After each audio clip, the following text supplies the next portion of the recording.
তো এখন অনেকের মনে জিজ্ঞাসা আসতে পারে যে ভাই আমি তো একজন অবৈধ ওমান প্রবাসী, তাহলে আমি এখন কি দেশে যেতে পারবো না? জি অবশ্যই আপনি দেশে যেতে পারবেন। আপনার জন্য কিছু আমি পদ্ধতি বলে দিব যাতে আপনার সহজ হয়। ওমানে আউটপাস চালু আছে কিনা অথবা 2025 সালে আউটপাস চালু হবে কিনা আপনারা অনেকে জানতে চেয়েছেন। তো পুরোপুরি ভিডিওটা দেখলে আপনারা বিষয়টা বুঝতে পারবেন। তো আপনারা জানেন যে ওমানে যারা ওমান প্রবাসী আছেন তারা কিন্তু জানেন যে ওমানে প্রত্যেক 3 বছর 4 বছর পর পর কিন্তু একটা সাধারণ ক্ষমা ঘোষণা করে অথবা আপনার আউটপাস চালু করে দেয় ওমান সরকার। তো সেই আউটপাসটা এখন বর্তমানে চালু আছে কিনা আপনারা অনেকেই জানতে চেয়েছেন।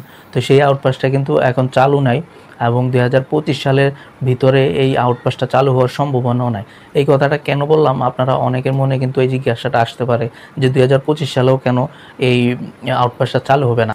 আপনারা যদি গত 3-4 মাস আগের ওমানের পরিস্থিতিগুলো চিন্তা করেন বা যদি মানে পিছনে ফিরে দেখেন তাহলে কিন্তু আপনারা বুঝতে পারবেন বিষয়টা। সেটা হলো যে বিভিন্ন জায়গায় কিন্তু মানে আপনার অভিযান চলছিল, বিভিন্ন বড় বড় সুক যেগুলোতে আছে আপনার, যেমন ধরুন সালালা, জালাল বোয়ালি, তারপরে আপনার সোহার, সোর, বিভিন্ন জায়গায় কিন্তু বড় বড় ধরনের চেকিং চলতেছিল এবং কিন্তু অনেক অবৈধ প্রবাসীদেরকে কিন্তু আপনার দেশে পাঠিয়ে দিয়েছিল ওমান সরকার।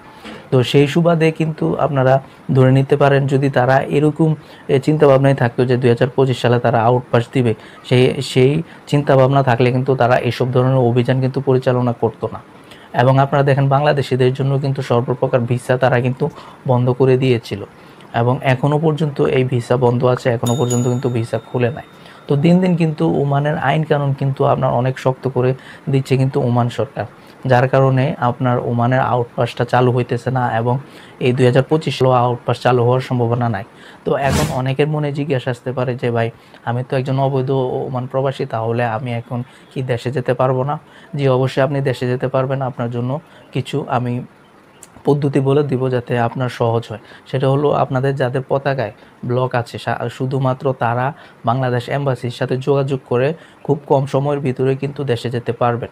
কোনো প্রকার জেল জরিমানা কিন্তু আপনার লাগবে না। মাত্র 1 সপ্তাহ 10 দিনের ভিতরে কিন্তু আপনি দেশে চলে যেতে পারবেন। এখন অনেকেই বলবেন যে ভাই আমার তো পতাকায় বা পাসপোর্টে ব্লক নাই, তাহলে কি আমি দেশে যেতে পারবো না? আমি তো একজন ওমান প্রবাসী বা অবৈধ প্রবাসী, তাহলে আমি এখন কি করব? সেই ক্ষেত্রে আমি আপনাদেরকে বলবো আপনারা নিজে পুলিশের কাছে গিয়ে ধরা দেন বা লেবার কোর্টের লোকের কাছে গিয়ে ধরা দেন। দিলে আপনার 4-5 দিন বা 1 সপ্তাহের ভিতরে আপনি দেশে চলে যেতে পারবেন। সেক্ষেত্রে আপনারা কিন্তু অনেক সময় আমার অনেকের সাথে কথা হয়, অনেকে কিন্তু আপনার ভয় পায় যে হ্যাঁ আমি পুলিশের কাছে ধরা দিলে যদি জেল জরিমানা হয় তাহলে আমি কিভাবে কি করব? দেখেন একটা সময় ছিল ওমানে কিন্তু আপনার আগে অবৈধ প্রবাসী ধরা পড়লে কিন্তু 4 মাস 5 মাস কিন্তু তারা জেল জরিমানা দিতে হতো। এখন কিন্তু বর্তমান সিস্টেমটা তারা চেঞ্জ করে ফেলছে। তারা কিন্তু যে কোনো অবৈধ প্রবাসীদেরকে ধরলে কিন্তু 5 দিন কি 7 দিনের ভিতরে কিন্তু দেশে পাঠিয়ে দেয়। সুতরাং আপনারা ভয় না পেয়ে অবশ্যই পুলিশের সাথে যোগাযোগ করেন বা লেবার কোর্টের লোকদের সাথে যোগাযোগ করে আপনি দেশে চলে যেতে পারবেন। আপনার কোনো প্রকার জেল জরিমানা হবে না। তো আশা করছি আপনাদেরকে আমি বুঝাতে পেরেছি।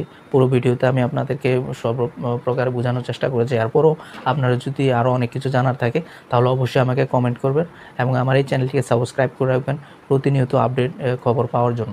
তো সবাই ভালো থাকবেন, সুস্থ থাকবেন। আল্লাহ হাফেজ।